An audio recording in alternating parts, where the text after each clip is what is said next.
What's going on, everybody? Welcome back to another week of Penn State football quick picks. Last home game, Beaver Stadium, senior day. Rutgers coming to town at noon. Seth, what do you like from the Scarlet Knights?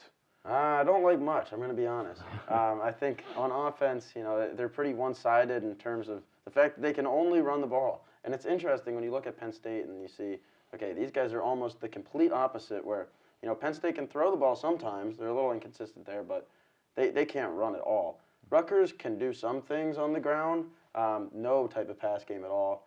So that's something that really stands out to me, especially when you're going against a tough Penn State defense. So that's on that side of the ball. What are you liking from Penn State coming into this one? Yeah, I mean, Kevon Lee actually kind of got going against Michigan, which has one of the better defenses in the Big Ten. I mean, Michigan's one of the better teams, period. Picked up 88 yards on 20 carries, which was an encouraging sign. Against a team like Rutgers that doesn't have as good of a defensive line, maybe the run game they stay committed to it, picks it up a little bit. But they're not going up against Aiden Hutchinson and David Ojabo again this week. The offensive line should look better. Rutgers' pass rush is nowhere near as dominant as Michigan's. So Sean Clifford should have more time in the pocket, be able to set up, make good throws. I expect a big day from the offense, really.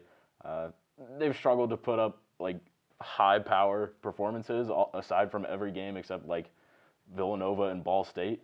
Right. So I don't know if I expect them to just light it up because they haven't this season, but I think it'll be a good showing, especially because the pass rush just isn't going to be in Sean Clifford's face all the time. I also think an interesting point is that it is senior day. There are a bunch of notable players who could potentially be playing their last game in Beaver Stadium on Saturday. Sean Clifford, Jahan Dotson are two of those guys, potentially.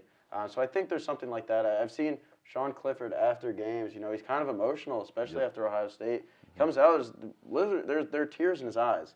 So I think that's all going to build up on Saturday when it's his last game potentially in Beaver Stadium. He's going to want to show out, and it's against Rutgers, a team that he's beaten every single time he's faced them in his career. Yeah. So I have Penn State 27, Rutgers nothing. What do you have? Yeah, I mean, I don't like the shutout, honestly. Penn State's defended the run very well, and that's what Rutgers does well. They don't turn the ball over a lot. But it's hard to say that there's not going to be a garbage time touchdown or something. Like I said, the offense isn't going to go crazy. I like 27-13 Penn State. Thanks for watching. That's our last home game quick picks of the season. Penn State Rutgers, noon this weekend. Follow along at PSU Footblog on Twitter and at collegian.psu.edu.